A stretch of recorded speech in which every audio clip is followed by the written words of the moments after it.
Ziyarətlərdə iki dəstəyə lənət oxunub. Bir, Yezdin qoşunda olanlara, bir də heç bir tərəfdə olmayanlara. Dünən ki, bu niyə buna İmam Hüseyndən, nə Yeziddən də bu dayanmışdır. Buna niyə lənət oxuyursan? Mövqesizliyinə görə.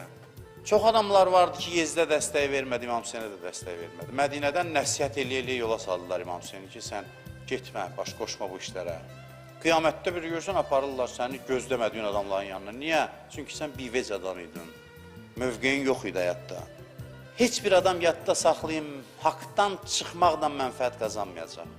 Haqdan xərcləməklə mənfəətə çatmaq olmaz. Haqq mənfəət yolunda xərclənirsə, mənfəətdən məhrumdur insan. Bu bir mənalıdır.